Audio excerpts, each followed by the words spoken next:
You're checking out Breakdown FM, where we break down news, views, and the hip-hop movement. Right now, we're sitting here with the godfather of hip-hop as we celebrate the 30th anniversary of hip-hop, your 31st anniversary of the Zulu Nation, and history continues, but we're sitting here with pioneer, true schooler, and he's still relevant today with his new album, Dark Matters. We're talking about the one and only Afrika Bambaaataa. What's happening?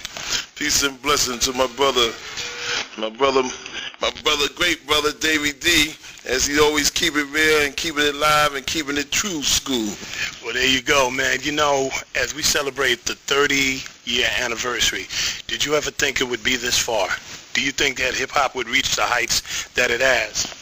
Well, you know, I was always a visionary and always was trying to see which way we could take our culture all over the world. So, and you know, through the true schoolers, we had to be blessed to make sure that we keep this alive. So we was making sure our culture stay alive. So I'm definitely blessed and honored that the Creator has blessed me to live from last millennium to this millennium, and now that many of our brothers and sisters have put me into a God status among the gods, as calling me the Amun-Ra of universal hip-hop culture. So that's a blessing in itself, too. So universal hip-hop culture, so is that far now, huh?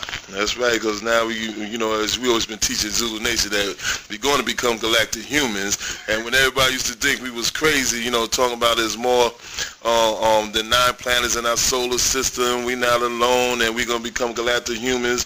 Well, just on CNN, they just talked about by 2007, they ready to take some people in space as long as you got $200,000. And they also came on CNN tell you about that they already got the microchip to put in you, so get ready, because the future shock is here.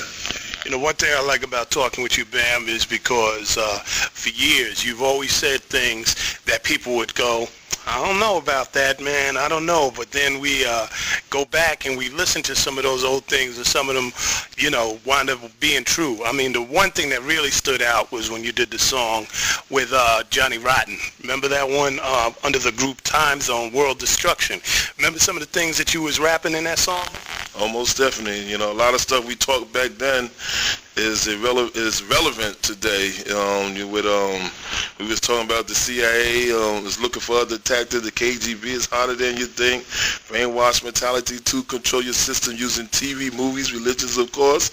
You know, we was talking. Still remember the lyrics? Oh, yeah, you said yes. You know, there's Islamic force. They can't battle with it. So now it's getting heavy. It's getting crazy. It's a world destruction, and it's happening. You know, because the first thing that came to my mind was after 9/11. I went back and I played that record. I played it on one of the shows, one of the first radio shows we did. I said, man, this kid was on something, man. And I mean, and right there, talking about the religion and the whole mind control thing. So I got to ask you, you know, what's your next predictions for things? We're talking with Afrika Bambaaataa if you're just tuning in. Where do you see all this going?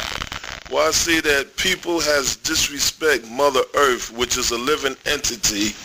And if you disrespect Mother Earth, she would spit your ass out. We have become a cancer to her. And with all this bombing in different places, using chemical warfare and all type of stuff like that, the Earth, Mother Nature is going to put it on humans' butts all over the place. And that movie, The Day After, was a movie that was sent from the Creator for all people to see, just like The Matrix.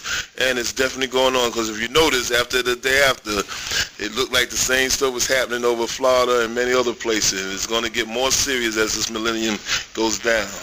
Talking with Afrika Bambaaataa, another thing that I remember you saying, and you've always been fond of saying, is, as you said, if you really want to find out what's happening, watch what they do in the movies. So you still believe that, huh? Oh, most definitely, because when the certain powers that be, or certain people who's controlling things, want you to know something, they always put it in the movie first and put it out there. So when they wanted to let you know about the chupacabra, they put it in the movies Critters. When they wanted you to know about AIDS or Ebola, they made the movie Outbreak.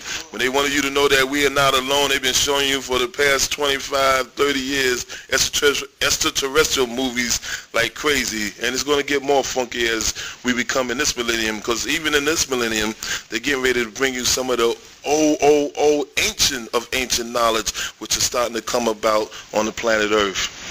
You know, I want to ask you, you mentioned a couple of things. One of them is funk. Talk about the importance of funk in its relationship to hip-hop.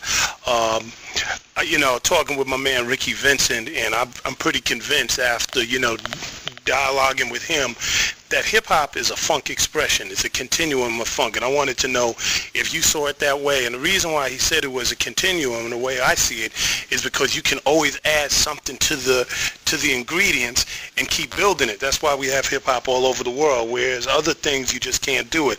But I wanted to get your perspective on funk and hip-hop. In fatality, all hip-hop music is based on the funk. I don't care if you want to do it ragga style or trip-hop style or drum and bass or hip-hop style. If you don't have no funk to it, then your music is not happening. If you notice, through all the early hip-hop days when we used to draw up the funk sign, that's what Uncle George Clinton gave to me and said, this is the funk, and I spread it all through the Zulu Nation and through the hip-hop family around the world, drawing up the funk sign. And if you listen to all the early tracks, it's all based on funk records, break beats, and a lot of those beats now that came from hip-hop, that came from other records, is now going to other different dance form of music to make their music funky. So now techno is using break beats.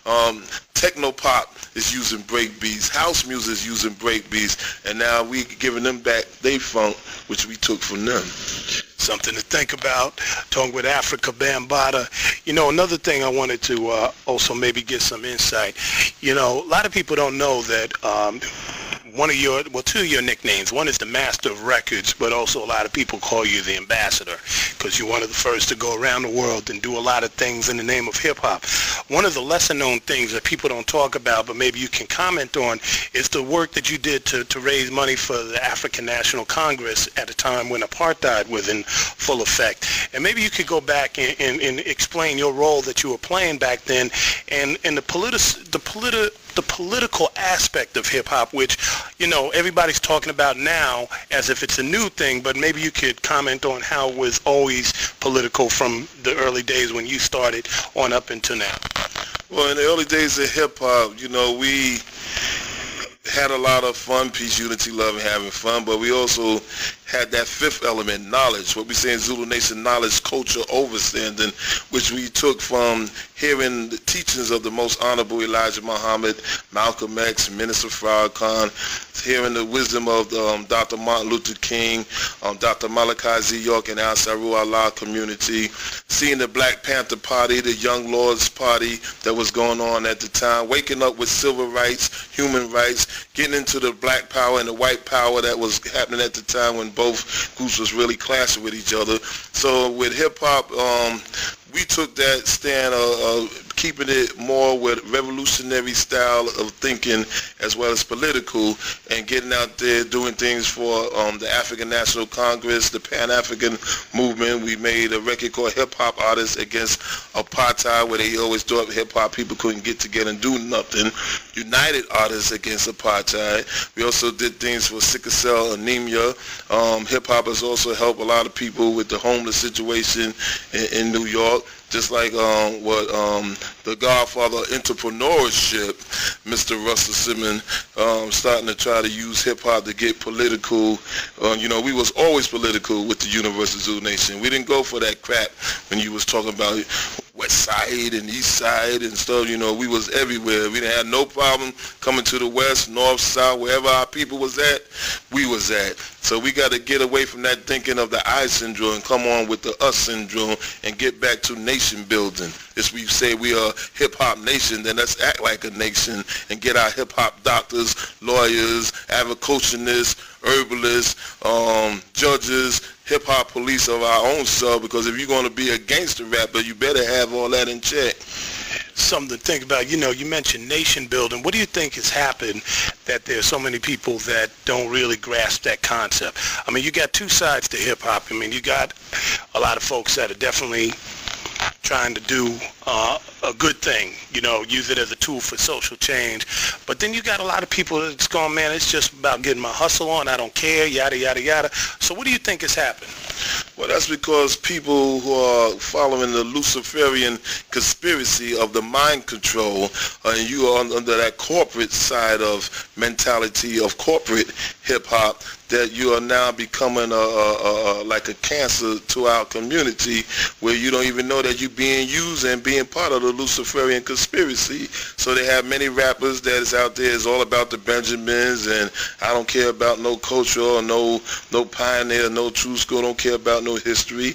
And then, you know, they're going to be that way. They're going to be part of the disagreeable, where we are part of the agreeable. They're going to be part of that yin and yang, or that negative to the positive. So, you know, you got the other people who's trying to keep culture alive, like the Universal Zulu Nation, the Rock Steady Crew, the B-Boy Summit, the Battle of the Year, and we just trying to keep things moving. So you got the negative aspect of hip-hop, and you know, they're going to come a time where they're going to have to wake up and something, because, you know, there's a lot who have used negativity, then when they butt end up in jail, then they trying to find spirituality. You know, one of your Zulu kings out of Chicago, Cassius D, good friend of mine, and definitely yours, your brother, he usually does an exhibit once a year. He takes a lot of pictures, and he actually talks about this Luciferian conspiracy. He shows like a lot of the tattoos that some of the artists have, the writings that they use on their album covers, and he says it's a lot deeper than what we know and think. And maybe you can comment on that, you know, especially since you use that word Luciferian conspiracy, because he talks real deep about it, and maybe you can explain for us, you know, just really how sinister or how deep this thing goes. See, there's a lot of people in hip-hop who don't want to use their third eye, their mind, to go back and research. So they just follow in the game of what's being placed before them, and they don't even have ideas of what they're doing. So they being part of this whole conspiracy to control people's mind, using hip-hop as a tool to either to make it happen or to destroy it. That's why on the third day of our anniversary of hip-hop culture, we have the meeting of the minds, where we're asking the question, can hip-hop save you as a people or destroy you as a people? We're having a town hall meeting, and we calling out scholars and poets and thinkers to all come down that day, because there's a situation that's going on where people don't understand what is Pan, what is Iblis, and the Lucifer and all that is running in our community with our drawings, our pictures, on how we standing, what they putting in our background, how they shaping our woman. So there's many things that's going on that our people better wake up now, or you're going to be lost and gone in the matrix. Pan is what, the goat god or something? Pan is part of what we call the devil. Iblis is the devil. Satan is the devil. Lucifer is the devil. And some people might think of that pantyhose wearing them tight jeans, pitchfork type of devil. But you go get that spook one, bring it up here, and we sick bush on him and see how far he get. You know, one thing, man, I'm going to have to get Cassius to really break some of this down even further, because it gets definitely deep. Before I turn it over to my man Mark Skills, who's sitting here, talk about the new album, man. There's always a deeper message in your albums. I think this is, what, maybe your 8th album, at least in this country? You know, what is it? It's at 7 or 8, yeah, but this one is called Dark Matters. And, you know, I mean, you hooked up with everybody from Gary Newman on down to, man, it sounds like Bootsy and George Clinton's in there somewhere. But talk about what's the concept behind this album, what were you trying to get across? Well, as you know, with a lot of my titles, I use certain titles to make people think, and if they want to research, they can research on it. And I'm not going to explain it all to you, but Dark Matter is moving at the speed of light. I want you to go look up what is Dark Matter. We just give you a little insight with the melanin movement. But oh, come on, Bam, you got it. No, come on, Bam. See, this one thing about Bam, there's always deeper meaning behind the brother. You got to break this down a little bit. You got to give more than just a taste, man. Come on, man, just a little bit more than just a taste. I go back with you for more than 20 years, so you got to give a little bit more, man. There's a lot of people in the audience, man. They got to lace them up a little. I think I like people to go, if you could go get the vinyl. The CD got it too, but the vinyl, you would see that we have put 100 words of wisdom and research for your mind to either think or go back and look up all the 100 words that we spoke about. I did this before on Warlocks and Witches, Computer Chip, Microchips, and You, the Time Zone album, which scared the hell out of many people that was in the record company. But we have a lot of stuff on the album, and I'm talking about dark matter when you open the album covers and you read about it. So if you want to know what I'm talking about, go out there. No, come on. So, okay, a little comment on the melanin movement. I mean, because that's something that, you know, maybe about 10 years ago, you heard a lot of people talking about it. It was a lot of scientists doing a lot of studying on melanin, and they were trying to figure out how you could control it, how you could destroy it, and then all of a sudden you just disappeared. Remember, I mean, there were conferences that were taking place, you know, world conferences on the whole thing of melanin. So the fact that you went there, come on, Bam, talk a little bit more about this. Well, the reason why they don't want many of y'all to know about melanin, this is melanin, which is what black people produce. All people have it, but black people produce it the most.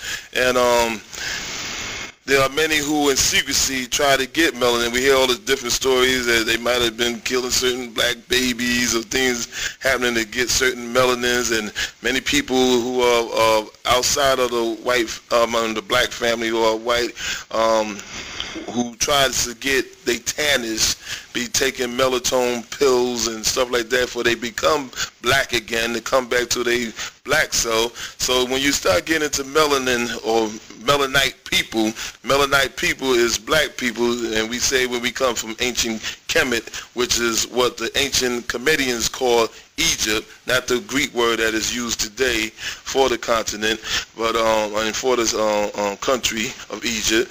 But you got to really go out there and start studying. That's why you got all these internet and all these certain books. And we got a great person by the name of Dr. Phil Valentine. If you see any of his tapes, to pick it up, snatch it up, get back into ancient Kemet and find about the melanite theory and the melanite people if you picked up any of the Dr. York books that's out there.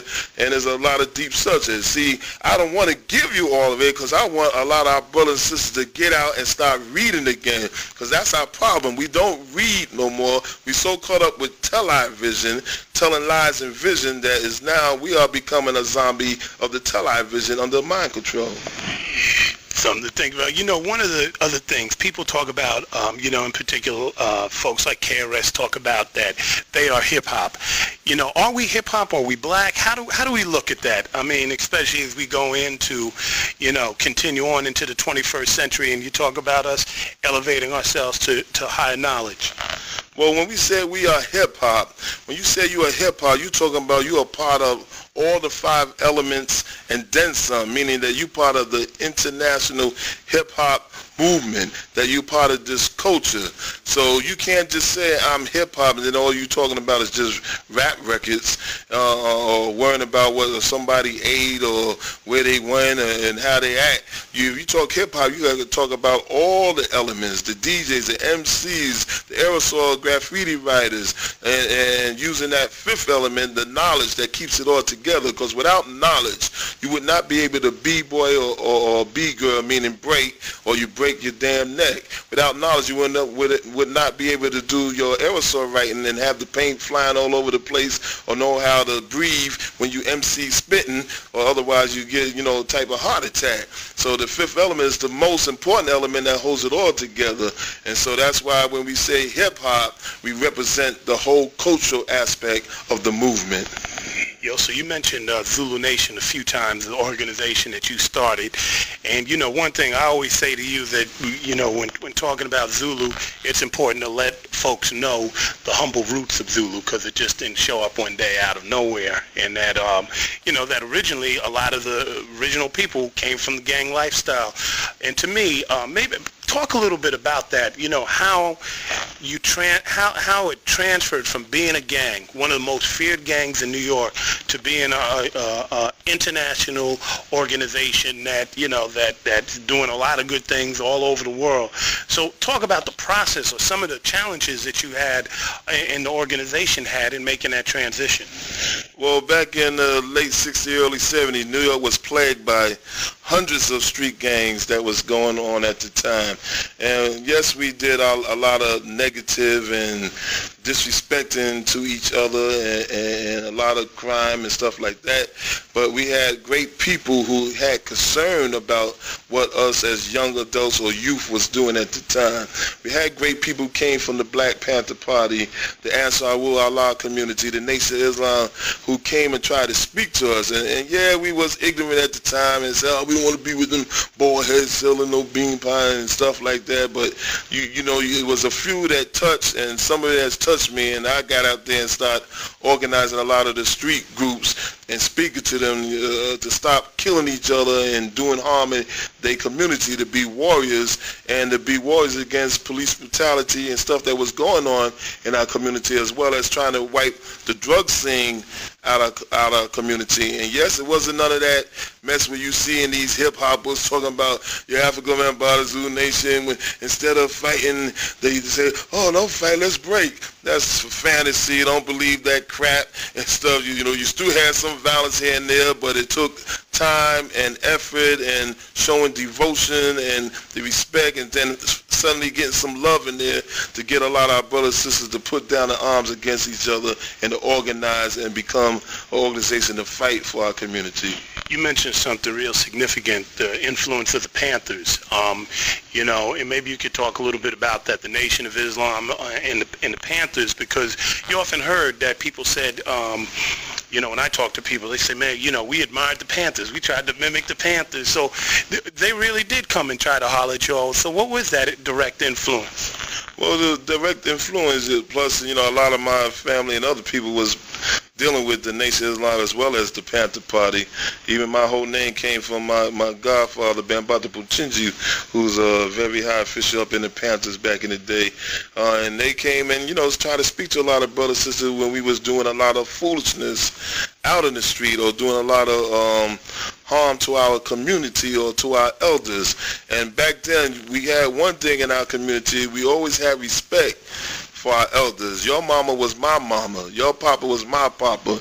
So we used to, you know, if we was cussing or acting foolish when your mama or something would come by, we would respect that and try to move away, or using cuss word or being degrading or using the N-word in front of any of our parents that stepped through. These days, a lot of brothers and sisters, it seems like they losing the respect of the elders and forgetting where they come from. And then when you end up in jail, it seems like you're starting to be raised up by just watching television. And we got to be careful how we use this N-word, because I don't care, you know, we got everybody calling themselves the N-word now all over the world, but it still has the same roots back into the evilness of what was put among us black people by whites when it was the whole slave thing going on. So, you know, so many people has got caught up with the technology of using the N-word, calling women out of their name, using the B-word, that we got to start going back and find out what happened back then. See, on our television, we need to see movies of slavery. We need to see stuff that happened that brought us into that type of condition, to see where we at back then, to see where we're at now, to see where we're going for the future. So if you don't know nothing about history, then that's why you could always be controlled by mind control and become a zombie or a slave to the rhythm. Or part of the Luciferian. Part of the Luciferian conspiracy. Something to think about there. That's my man Afrika Bambaaataa, the godfather of hip-hop. We are celebrating the 30-year anniversary of hip-hop culture and the 31-year anniversary of Universal Zulu Nation, which started out as the organization in the mighty Zulu Nation. You know, just one last question, and I'll bounce from here. You know, there's been a lot of the documentaries, a lot of the books that are coming out, and I think you kind of touched on them. It seems to be certain myths that keep resonating, and maybe you could clarify it. One of them, as you said, is that there was the myth of, like, people stopped fighting and started breakdancing, and, you know, me and you, I definitely remember that. There were some very shady days back in the day, so maybe you could talk about, you know, clarify some of those myths. And the other myth that we also have is that, you know, everybody was all together under one umbrella, which, you know, I mean, I found it kind of hard to believe living in the Bronx Bronx where we lived, you know, I mean, you couldn't go certain parts of the thing because of racial tension. But maybe from your standpoint, you can clarify some of these myths that are kind of, you know, floating around. Yeah, that's because we have a lot of these so-called new hip-hop scholars who never come and sit down with the architectures or the pioneers of hip-hop to find about what really went down. And people are rewriting history in hip-hop, just like that VH1 Honors mess that was on TV. It was nice to see people together, but we see that, you know, it's coming through all the different rewrites or the way, I have to call it out there, Brother Russell Simmons and some of them are putting out there, and it's a shame because we got to show that the hip-hop wasn't always as peaceful as you think, and it came from a part where it was so much chaos and violence to bring from out of the negativity to the positivity out there. It was a lot of struggles to get some people to come under the umbrella of the Universal Zulu Nation. Then you had other groups who just wanted to stick with the violence, and sometimes it had to be clashes like they had with certain wars to go and conquer to bring about peace. So, you know, all the people that think it was, oh no, don't fight, let's break. And we want. That's like rappers always pretending and stuff. That's what we call rappers. And when you really can't MC, you just a rapper that's always pretending. Well, when you talked about bringing them into peace, that reminds me of a housing project near Jennifer Lopez, Castle Hill. You know what I'm talking about, where you guys had to kind of go and regulate to really bring people under the fold, so to speak. Big time. I mean, we had many type of rumbles that we had to deal with different communities. That in our areas in the southeast Bronx, we had large communities of housing projects, and a lot of times in Bronx River, we used to really sit down and think before we attack. And I used to take things in history and say, well, how would Shaka Zulu would do this, or Napoleon would do that, or Sitting Bull, and used to mastermind how we would move on an area, or where sometimes you might see us attacking you early in the morning before you go to school, while you're there at lunch before you get out of school, then hit you up when you're in your community center, then catch you before you go home and go to sleep. So that's how serious it got sometimes when we was out there trying to get things in order.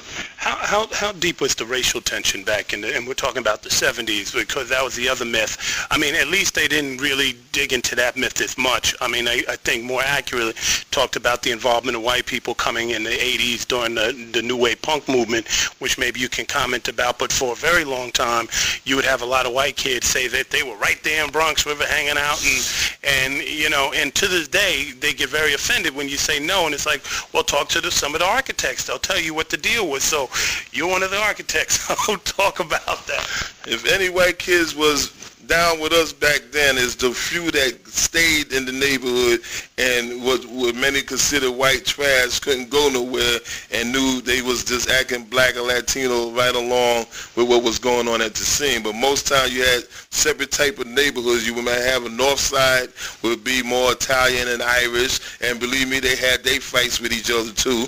And then you would have all the south and some of the West Bronx that would be black.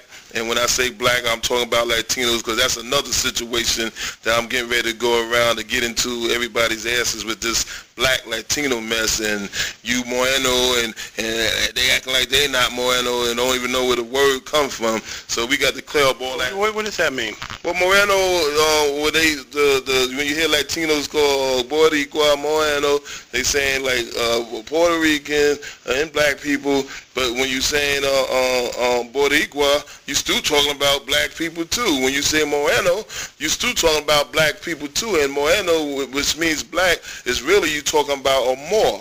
And when you're talking about a Moor, meaning going back to our Moorish history, which is something that black people need to go back and research, because all over America, the Moors was here for a long time. They helped to wipe that history out, because when Columbus came here, which was a Moor who brought him here, he ran into the Moors and the Native Americans already here, and it was the Moors and the Iquois that helped to give your Constitution. And a lot of times when you celebrate Independence Day with George Washington cutting down the cherry tree. That was the independence of white people getting away from the black control that was happening with the Moorish community. And when he cut down the cherry tree, meaning he cut down the flag of the Moors, because cutting down the cherry tree was a lie. It wasn't no damn tree. It was that Moorish flag, which was red.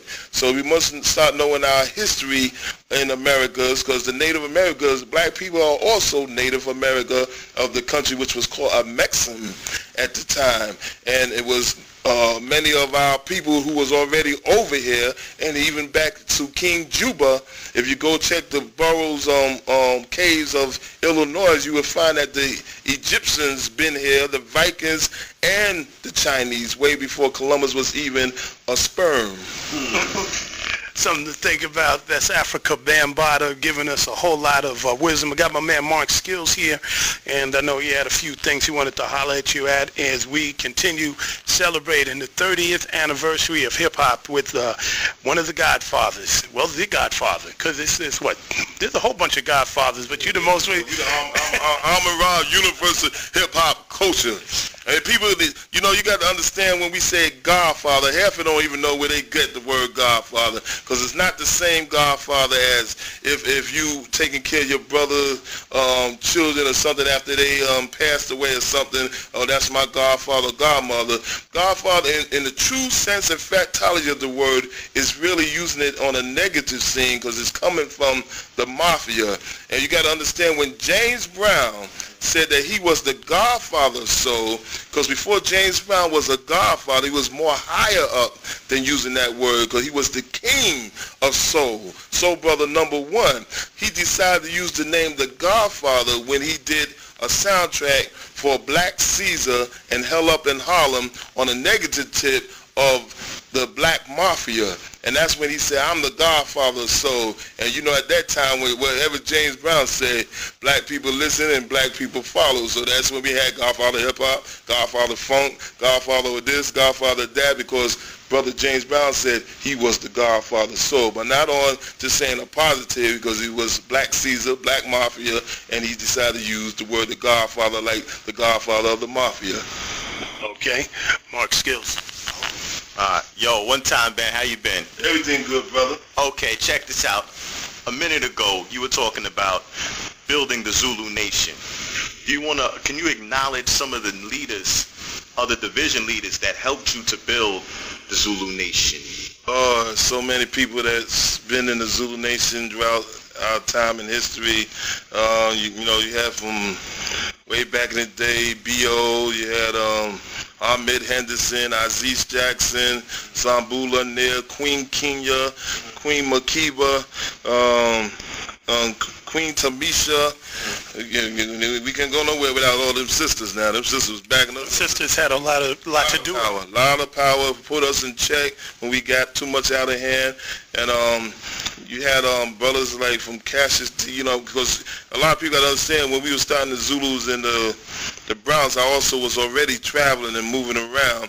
I've been to Africa since 1975 talking hip-hop and things like that. So there was people coming up in other communities in other cities that was building from there, like Cassius D, Brother Omar Islam down in Florida, Lito down in Tampa, Lord Tafik, Brother Righteous, Queen Anita, Disco King Mario. Then you had all of the pioneers who went on and did their things by itself, but also came under the umbrella from DJ Breakout, Jazzy J, the Soul Sonic for Mr. Biggs, Powwow Glow, so many down the line. Okay. Well, okay. So you were a division leader of the Black Spades, correct? Yeah, I was one of the leaders in the Black Spades, and had also, by being one of the leaders, I was one of the ones that had a lot of wisdom and had my ways of control of many of the leaders within the Spades, that when the first half fell and disappeared like Browns did, Browns River became the main force, and I picked a lot who was to become the next Supreme President and Vice President and Warlord into the Spades at that time. So, what methods did you use to convince these brothers? and sisters? Well, I just had a lot of wisdom and knew how to talk and use my mind, especially from what I watched and tried to mimic a lot of the Nation of Islam ministers, and they had a very powerful effect on how they used to speak and how they used to say certain things that would grab the inner God in you, that would bring that God out to recognize the God that was coming out of you that was speaking to them. So I just used that same technique. Now they got books like the 48 Laws and things to teach you how to, when to speak, when to think, when not to say something. But I use a lot of that technique to speak to a lot of these brothers and sisters from many other areas, and I want straightly for the people who I thought was ruling certain areas. And if you could get control of the rulers, then you could get control of their membership. Was that why you used the word brothers and sisters and kings and queens for a lot of people? Oh, most definitely. I started renaming a lot of people when they, instead of calling, going into that N word, we was giving them the names of kings and queens. And then I started taking them from, since I read Message to the Black Man, said, that ain't your name. Your name now is Monifa, you Tamisha, this is King Hassan, this is I God or something like that, because I also came out of that 5% of thinking too. At one time I was running with a lot of the gods on earth also. And then from all that, from seeing the movie Zulu and seeing the Africans fight again what was theirs against the imperialists of the British, that I decided I'm going to make me an organization called Zulu Nation that would take all the different ideologies and religions and put it all together and have a group like that. And later on we started adding that fifth element, the infinity lessons. And when we say infinity, meaning knowledge just keeps going on. Even when you die, you still want to know what goes on after you die. Where you go with death. Do you come back reincarnated, or is that it? Word up, word up. One thing I've been curious about, has Russell Simmons' organization approached the Zulu Nation as far as getting people out to vote? My brother Russell Simmons, who I respect a lot as an entrepreneurship, there's a challenge now where you're going with this godfather of hip-hop stuff, and I got to pull him on this, but he has never came to the Universal Zulu Nation to speak or anything. I think they trying to rewrite history as a conspiracy, and I think they are nervous of us or any of the true school pioneers, because when they have all these hip-hop summits all around the country, they barely ask any of the architects or the pioneers of hip-hop to be at any of these summits. And there's one time when the minister came to New York with the hip-hop summit, we was still invited that I have to come down there with 50 Zulus like back in the old days, and we almost got into a challenge class with the FOI, and we had to get my brother who came from the Zulu Nation, Minister Arthur Muhammad, Brother Arthur Forex, to calm all that situation down. And because people said, are you challenged, Minister Forex? I said, don't even go there, where I put my line up and spoke for my brother all over this planet and stuff. I said, what's in there is rap. What you see here with me is hip-hop culture. You're going to let our asses in this meeting. They rushed us in and stuck us right in the front, put me right next to my other Akid, Brother LL Cool J, where we looking right up in Russell and all their faces. And from then on, it's cool. But that's the only summit that we had to force our own self on to come in. Since then, there has never been a summit yet when they asked all the pioneers come. They might give a little invitation to 1, 2, or whatever come, but not on a whole level. Not on the whole level. Okay, so will the Zulu Nation be endorsing a candidate this election? I don't think we'd be endorsing Canada. We do push people to go out and vote, because too many black people has died for us to use our power to vote. And it'd be a damn shame if we don't do it. It would make our ancestors turn over in their graves to see that we have become so much low with the N-word and not getting out there to put our freedom to vote. And then there's some who say, and I don't know how true it is, that's a research I'm still looking up, they say I think by next year or 2 more years that we're supposed to lose our vote. So I don't know how true that is, but it's been talk about that. Yeah, something that we might lose our votemanship. Yeah, they can come back and start challenging you on whether or not you're qualified to vote. Yeah, and that's happening now. Right, so it gets deep. Then we as a people got to really understand what is going on with this voting thing, because you remember they did vote for Al Gore. Yes, sir. And Al Gore, they took it with these electoral votes. So we got to understand, what the hell is this electoral vote? If you voting, you voting. And then if we go back and watch 911 that Michael Moore did, and my thing is, black people, when they show that all them senators did not open their mouth, we need to start checking out who each and every one of those senators is, and make sure none of them get back in office for not standing up for the black vote when that whole situation happened in Florida. Yeah. And we can't put all our hopes in voting either. We got to do like the Honorable Elijah Muhammad said. We got to get up and do for self. Here's an interesting question. Over the years, I've noticed your spiritual growth. Back in the day, the Nation of Islam played a big role in your development, so as the Black Panther Party. Bam, I've always wanted to ask you, who or what is God? My vision of who is the supreme force is that you can never comprehend who or what is the supreme force, who we call Allah, Jehovah, Yahweh, Elohim, El-Kalum, or the ancient of all names, Atum, Amun Ra. But the way we know about the supreme force is because of the sun, the moon, the stars, the littlest simple things, the roaches, the ants, cows, the trees. You didn't put that crap there. And you know, we could get together all over this planet, hold hands, and hum our ass to death and hope to see if we can make the sun move and put the moon in the sun place and the sun and moon, and just a little spark of that sun star would burn our asses to death, and we could talk about we God and God is in, and we ain't got nothing to make that moon. Everything is according to the universal law.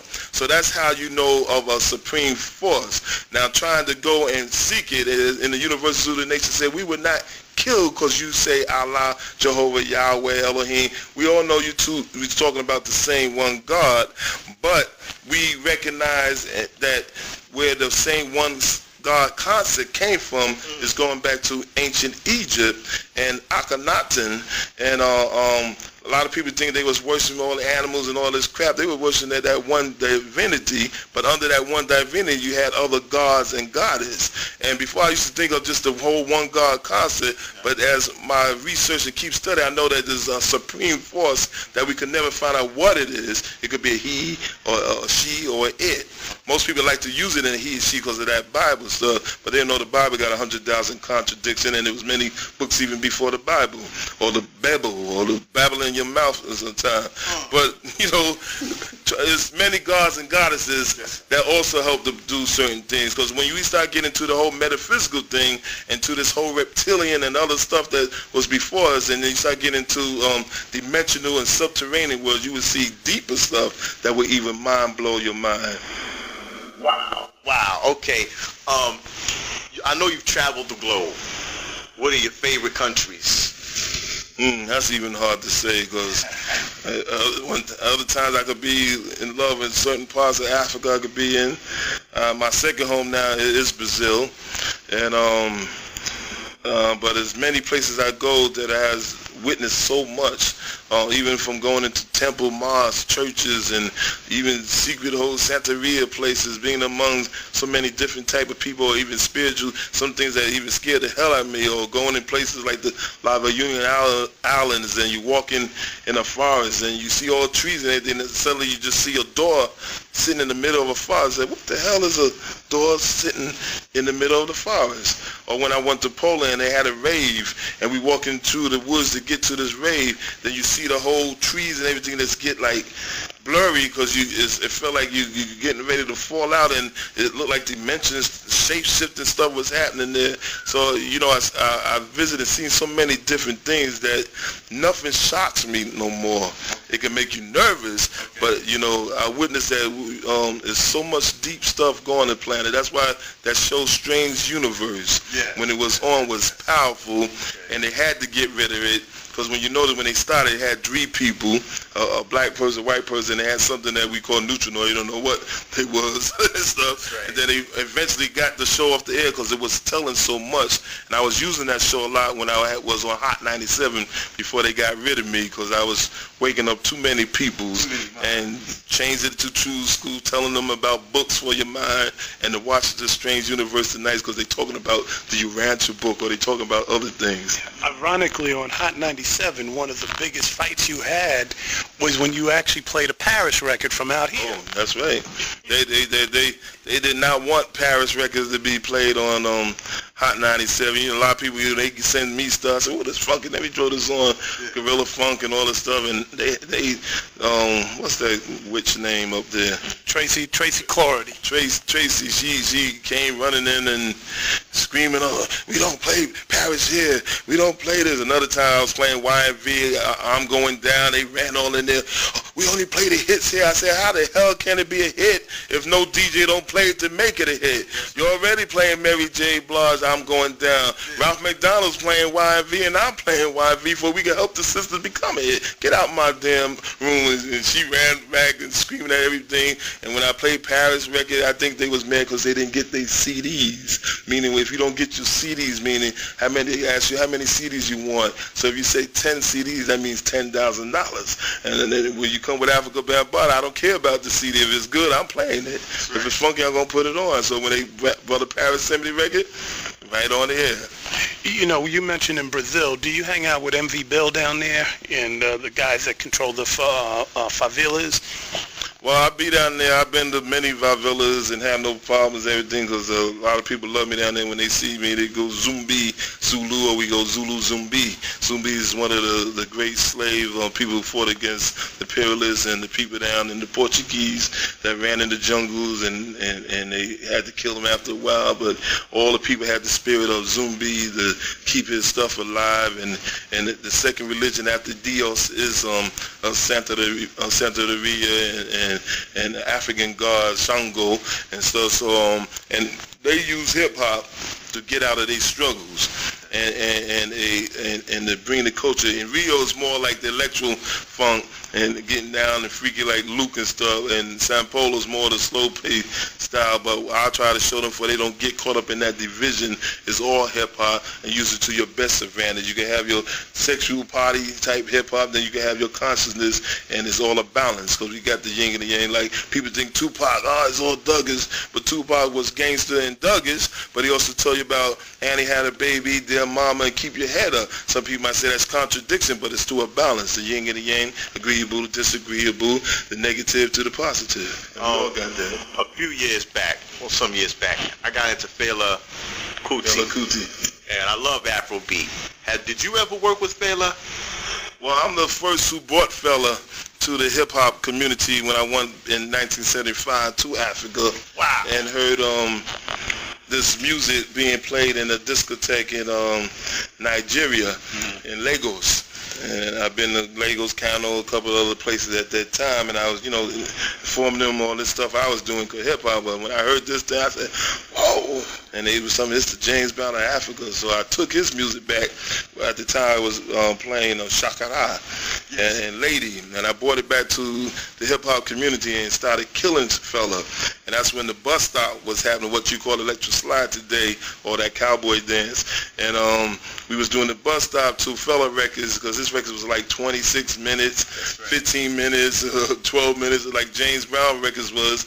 And it was amazing to see hundreds just doing a bus stop to the whole African beat. And I just want to start going crazy with all the Fela music. I lie by clothes, expensive shit, Lady and all that. And I was pushing a lot of African music in hip-hop with Maza and the breakbeats from African records and salsa records, and to make people know that this is all of our culture. Okay, Soul Sonic Force. Why aren't they on this album? I mean, the world knows Afrika Bambaataa mostly from Planet Rock, Looking for the Perfect Renegades of Funk. Why aren't the Soul Sonics on this album? Well, Soul Sonic was on my other single I had with Uber Zone called Too Cool for School, and Globe is on my Time Zone album under a remake of Sly Stone's Little Sister record called Stanga, and he's spit on there.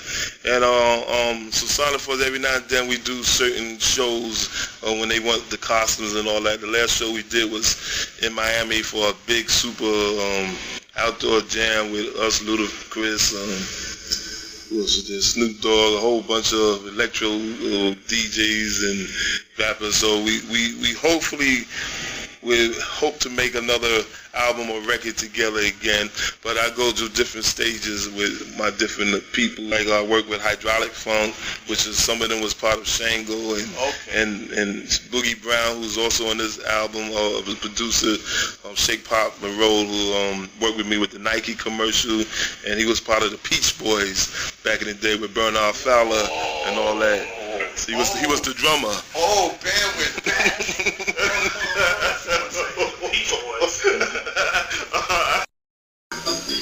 Glad you bring up the West Indian roots.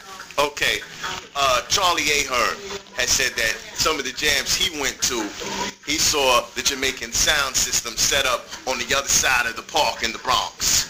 Now, I talked to Tony Tone about that, and he was like, yo, he's bugging. That wasn't happening. Never happened.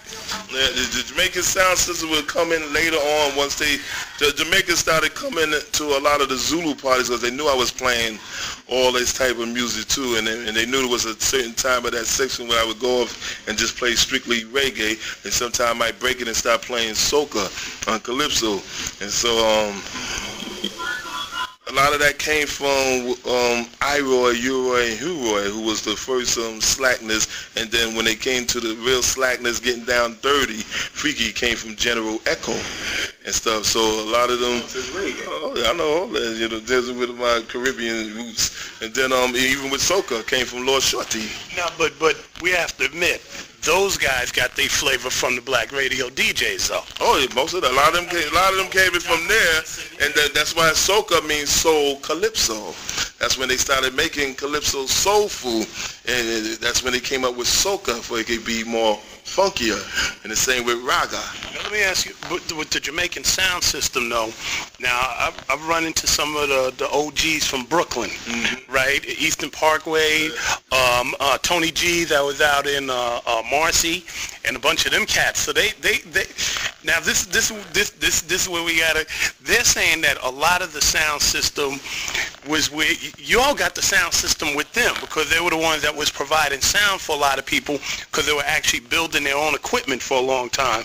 And it provided for us, but they had their sound with the disco and the soul that they was doing. Maboya, Plumbers, Flower, the Disco Twins, all that was happening in them areas.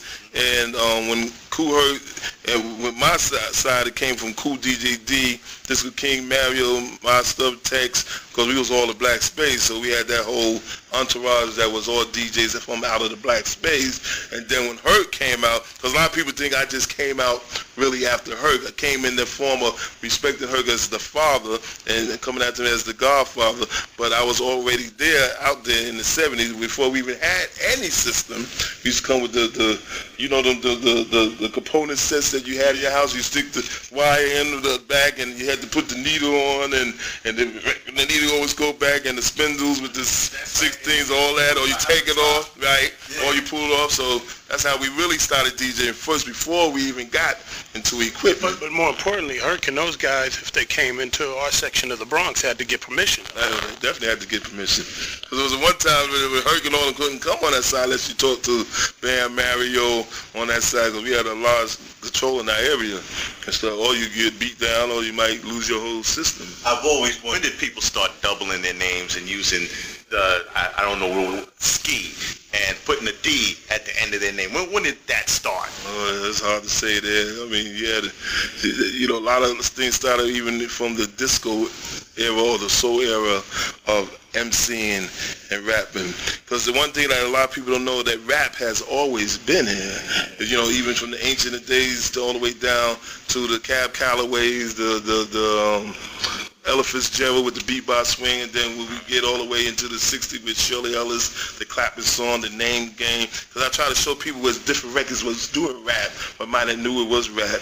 You know, the 3 Dog Nights, Mama Told Me Not to Come. If you go watch the movie, The Musical Man, with Robert Preston, 76 trombone, the big way, when they did the scene of, oh, you got your right hand River City, that stands with P, and that stands for T, and that rhymes with pool, and stuff, you know, all that type of stuff. Sly and Family Stone's second album, Dance to the Music, where he rapping on the backside, The Last Poets, Nikki Giovanni, Sonia Sanchez, all the way to where it came to break beats with Pigmeat Markham, Here Come the Judge. Yeah, but the ski and having your names doubled up like Davey Dave, Mikey Mike wasn't an MC thing initially. Okay. That was a street thing, because I remember, you know, over near Class and Points and all that, that's when I used to hear people, in the ski suit, you know, put those ski. things. That's what it was. Yeah. Yeah, my mellow ski. That's how people used to say, my mellow ski. That's it. And then you added it to your name to be Fly, but it wasn't an MC thing. Almost like that Pig Latin or something, or you say ECRC. Okay. Adding them little words to it. There was one documentary I watched where you talked about you had a friend named Soul Ski. Mm-hmm. Now, who was he to you? Was that Soul Ski was like my brother in the Black Spades. There was a leader that I put of the Young Spades 10th Division, who was a good leader for that chapter, and he got killed by the police up on Pelham Parkway, where his death certificate, they did all crazy shot, like what they did to our brother Louise Diallo, excuse me. Which happened to be around our neighborhood, because that was Wheeler Avenue, is right between Soundview and Bronx River. It's closer to my place over near Story Avenue, right around the corner. That's what it's in that area. Wow. And then Pelham Bay is just a little bit leap across and stuff where they shot him up. Was that some racial thing? Because Pelham Bay at that time was all racial. So that's what I was wondering, if that had something to do with that. Well, they caught them in the car with all these guns and all these certain things. They might have been, you know, doing what we say the negative part of something that might have been going on. But, you know, at that time, the police didn't play with us at that time. And first thing was shoot first, ask question later. And they even had a little secret group in the police force called the Purple Mothers that was Vietnam veteran that would go out there and eliminate you. So it might have been assassination going over certain leaders at the time, because, you know, Sosie was one of them leaders that had a lot of charm and a lot of love of the other Black Spades, so they were, you know, fearful of that. Because even after that, we almost got into a whole war with the police department, which even some members and peacemakers want to, you know, some static doing things to firemen. And it took the Amsterdam News guys, because Amsterdam was one of the big black publications that was happening at the time. They came and talked to us and commented, brother, you can't win no war against the police department. You know, had to put sense back to a lot of brothers and sisters, because things started happening, you know, throughout the Bronx and Manhattan between law officials and gang members. So do you think there was something about that part of the Bronx, you know, that whole Parkchester, Soundview, Bronx River? Because when you look back over the history, not only did you find there was a lot of leaders that came out of that area, or people that were willing to go the full nine. I mean, you talk about, you know, going to war with the police, but also Larry Davis being out of Bronxdale and that whole area. You know, that's that area. What was it about that part of the Bronx that just kind of bred that sort of individual? I think it was us. We was just warriors at that time. You know, it had a strength of each area had the strength of their unity to their place. And when we broke that whole thing down and get a lot of them under the banner with the Zulu and the organization, because before Zulu it was called the organization, that it even brought it more out of all these leaders that's coming. It was a clash of all the leaders coming together. And then when we got together like that, it really put a fear in that area. Like the 43rd Precinct was one of the vicious pieces out there. They used to come and be playing on 100 Park, we don't want this here. They would run over your wires with the cars and stuff. Then riots would start coming. Here come the bottles and stuff drawn at them, and they try to mow you down with the cars. And you know, each area would be like, you know, knowing how to do things, attacking, and it got serious. Sometimes with Mario, we had to march and surround back because a lot of brothers and sisters was scared at that time. We could go right to the precinct and surround it, and they be up there with their conversations looking like the movies, and like on For the Patties or whatever, with Malcolm X movie, guns and everything. But no brothers was scared to go in and get it on with the police, whoever was running the precinct at the time, and tell you ain't gonna come in out here. Now, did you guys do a lot of martial arts? Because, you know, it was for years, it was that I didn't realize that Ahmed and all those cats were like trained, and people like Mike Ski and all these, I mean, all these cats is almost like that's all they did. So, I mean, was that part of the regiment, or that was just something? In the Black Spades, it was like the whole first chapter was straight up martial arts, would tear your ass up. You know, that's what really put a lot of fear in a lot of areas too, because the whole first section of Brownsteel, Black Spades, from Monk to Blackie and Guru and all them, Snoopy was straight up martial artists that would break your neck. And Snoop was even an ex-Vietnam veteran, and was no joke with the martial art. And they made sure a lot of the members was trained into that, you know certain martial artists and stuff. So it was kind of like that movie, The Warriors. Oh, it's deep like The Warriors. In fact, The Warriors movie is in a way based on the Black Spades in general, but it's mixing with all the gangs. But the thing of trying to get back to Brooklyn, because even in Education of Sonny Carson, which was more deeper, which had real members in the movies, the Spades, they had to cut the Spades out because Spades started beating and attacking all the other gangs for real. In the scene, the Jolly Stompers and all those other groups. And it was groups like the Jolly Stompers that even rolled near the Tomahawks. They both got together and rolled into, I think, Bloomingdale's, and just marched in and took everything they wanted and marched out.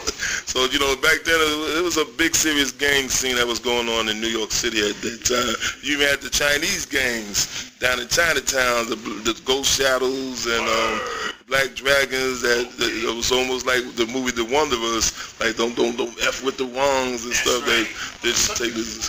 When I was with Ahmed and them, we was up at Castle Hill. They was talking about all the white gangs that was up around that area. War Pigs.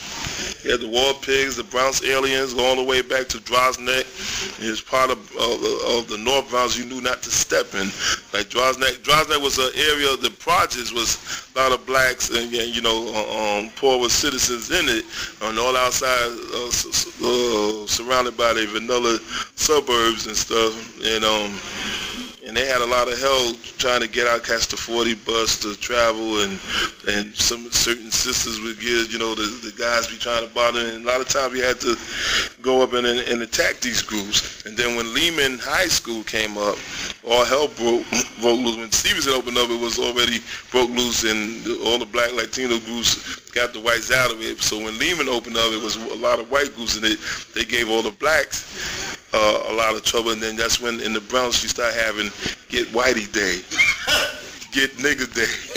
So when the whiteys get it, you get all the groups. That's the only time the Bronx was so powerful.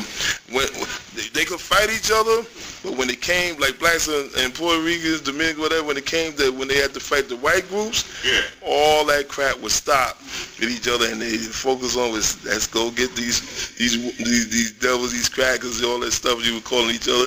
And then when you attack certain schools like Columbus, Lehman, and you leave after beating them up, then here comes the army of white groups. Let's get Nigga Day, and you better be running your ass home, or Kingbridge, going to Kennedy, and Kingbridge be out there, the Irish waiting. Because like on Kennedy, they would be on top of the roofs near the projects, because Kennedy is near Marble Hill, because that's where I lived for a while, and the white guys would be on there and shoot pellet guns at you, and would come into the projects and go after you.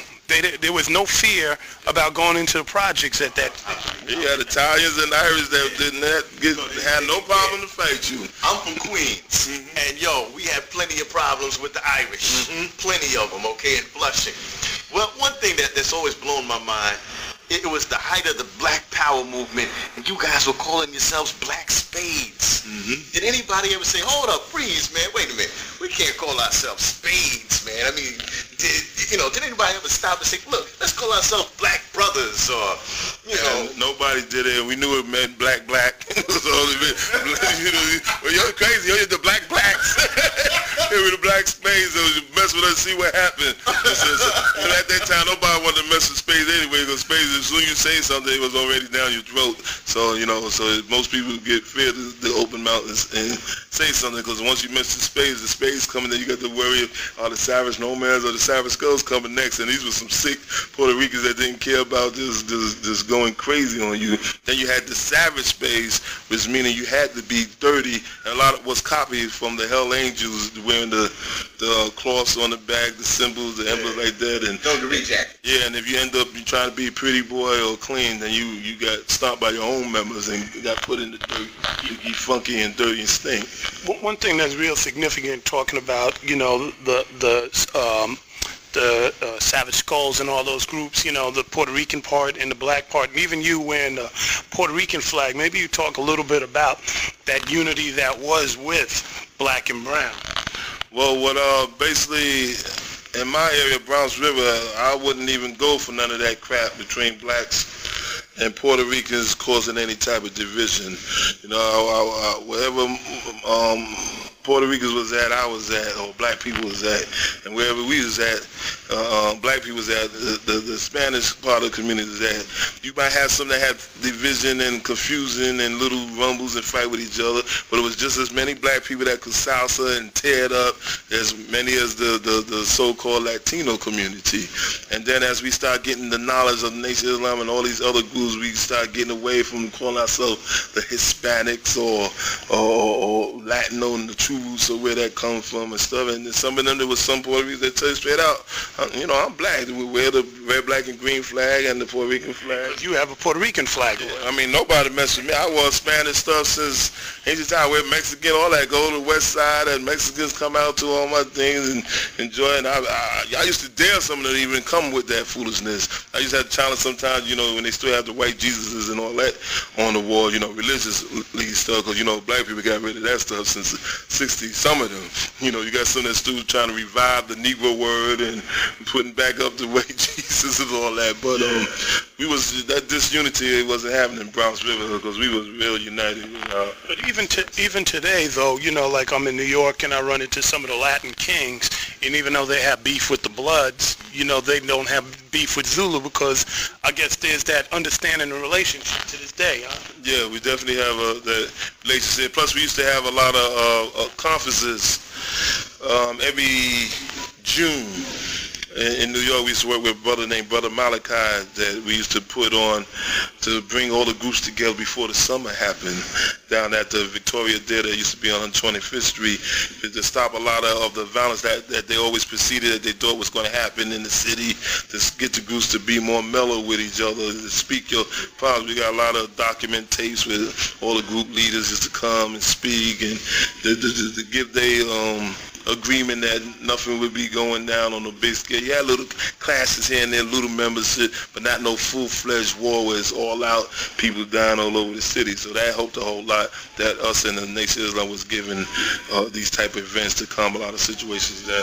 Has there been any contact or conversation with the Bloods and Crips that are now come from LA into the Bronx now? I know Righteous spoke at the National Summit when you all came there, and he said that there was some sort of communication going, but I mean, how deep is it, and what's that like to have, the LA gangs in New York now?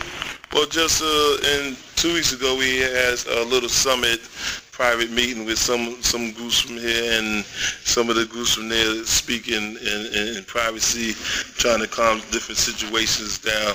And it's interesting because the reason why Bloods Crips has came into the city, because it wasn't really from here yet. They just took the name on because all that mess happened in the prison system, and the Latin kings was rolling on blacks or telling all Latin, you need to be with us, that racial type thing might have sneaked in. So that's when the blacks said, they dug around for a name that they wanted, and then one of the brothers took the name of the Bloods and Some came with the Crips, and next thing you know, they was clashing with the Latin Kings and the ethnic groups and stuff. So there's a lot to try to calm all that type of situation down. Then some started getting out of groups or got beat up or joined other groups and crisscrossing and colors and all that, grass hopping, what we would say, jumping from one group to the next group. So, but we've been in private on the low, working with different groups to calm certain situations down with that type of crime and attacking each other. The same way I'm trying to get a lot of my Spanish magazines where we could break down this whole Latino, Hispanic, black things and trying to get some of their leaders, because we got some fiery Puerto Rican Zulus and Dominicans, other Latino Zulus that is no joke when it comes to that word of wisdom, just like Brother Righteous. WBRKD Breakdown FM, where we break down news, views, and the hip-hop movement.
In the movies. So you still believe that, huh? Oh, most definitely, because when the certain powers that be or certain people who's controlling things want you to know something, they always put it in the movie first and put it out there. So when they wanted to let you know about the chupacabra, they put it in the movies Critters. When they wanted you to know about AIDS or Ebola, they made the movie Outbreak. When they wanted you to know that we are not alone, they've been showing you for the past 25, 30 years extraterrestrial movies like crazy. And it's going to get more funky as we become in this millennium, because even in this millennium, they're getting ready to bring you some of the old ancient knowledge, which is starting to come about on the planet Earth. You know, I want to ask you, you mentioned a couple of things. One of them is funk. Talk about the importance of funk in its relationship to hip-hop.